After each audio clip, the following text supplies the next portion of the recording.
दत्तात्रय रुपये शिवसैनिक आणि शेतकरी म्हणून या ठिकाणी आज सामील झालेले आहेत. आज या ठिकाणी शिवसेना पक्षप्रमुख आणि माजी मुख्यमंत्री उद्धव साहेब येत आहेत. उद्धव साहेबांकडनं खरं तर महाराष्ट्राला खूप अपेक्षा आहे. कोरोनाचा इतका वाईट काळ असताना सुद्धा माननीय उद्धव साहेबांनी शेतकऱ्यांना कुठले निकष न लावता दयेच्या करुणेच्या भावनातून शेतकऱ्याची बाजू उद्धव साहेबांना खऱ्या अर्थाने कळते असं म्हणायला. त्यांनी 2 लाख रुपये सरसकट कर्ज माफी दिली होती.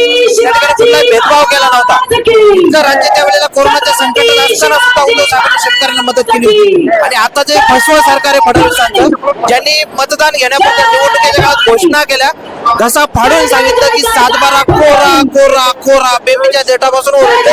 मात्र प्रत्यक्षात शेतकऱ्यांच्या जेव्हा देण्याची वेळ आली, शेतकऱ्यांच्या तोंडचं पाणी पळालेलं असतं, जेव्हा देण्याची वेळ आली त्यावेळेला फडणवीसांनी पळ काढलेला आहे. त्याचा निषेध करावा तितका कमीच आहे. निश्चितच उद्धव साहेब येथील उद्धव साहेबांच्या नेतृत्वाखाली आम्ही सर्व शेतकरी मिळून या सरकारचा निषेध नोंदवू आणि शेतकऱ्यांना मदत जास्तीत जास्त मिळून देता येईल त्यासाठी आम्ही प्रयत्न करणार आहोत.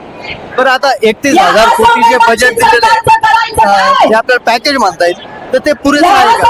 निश्चितच पुरेसं नाहीये सर. एवढं मोठं नुकसान झालं. अक्षरशः आपण बघितलं तर तुम्ही फुटेजच्या माध्यमातून बघू शकता. प्रत्यक्ष पाहणी केली तर अक्षरशः डोळ्यात पाणी येतं.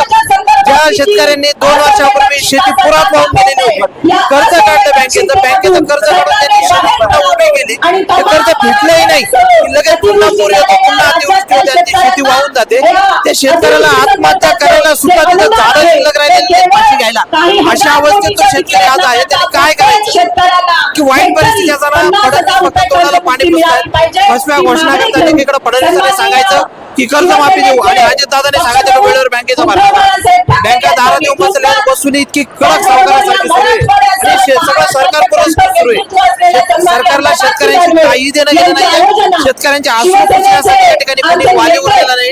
एकमेव नेते उद्धव बाळासाहेब ठाकरे, बाळासाहेबांचं रक्त येते, एकमेव नेते म्हणून ते शेतकऱ्यांच्या आसरू पुसायला नक्की महाराष्ट्रात उभे राहतील. शेतकऱ्यांना तर मंडळी, एकंदरीत तुम्ही वातावरण पाहू शकता. माझ्या घोषणा चालू आहे.